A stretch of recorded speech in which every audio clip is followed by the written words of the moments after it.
বিল কত হয়েছে রে? বিল হইলো ৩,৬৫০ টাকা। মাত্র ৩,৫০০। ও হ্যাঁ দে দে। না তুই দে। না তুই দে, আমি তোর বাসায় যা দিতাছি। আমার কাছেও তো ক্যাশ নাই। ওই তোর বিকাশে কত টাকা আছে রে? বিকাশে তো মামা 2 টাকা আছে। তোর কত আছে? তুই ফকির হালা খারাপ। মামা আমার কাছে ৭০ পয়সা আছে। আরে তাইলে বিল দেবো কেমনে? জলদি তোর এক্সট্রা ফোন দে। খারাপ। ওই হ্যালো, তোমার বিকাশে কয় টাকা আছে?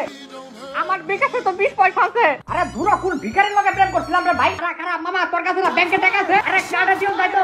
এটা কেমনে দেয়? মামা প্রথমে বিকাশে ঢুকে অ্যাড মানিতে ঢুক। হ্যাঁ, এরপরে কি মোবাইল ফালাই দেবো? আরে মোবাইল ফালাই দিবি কে? ওই কার্ড টু বিকাশে ঢুকে কার্ড কানেক্ট কর। তাহলে কি আমার বিয়ে হইব? আরে বিয়ে হইব কে রে ভাই? সব ইনফরমেশন গুলো দে, তাইলে তো বিকাশে টাকা পড়বো। আমার ২৪০০ টাকা বলে ৫০ টাকা ক্যাশব্যাক কোথায় দেখতো? কিরণ মামা টাকা তো পড়ছে ৩,৫০০। যাক আলহামদুলিল্লাহ, তাইলে এখন পেটা কইরা দে মামা। ওই হালাই কই গেল গা?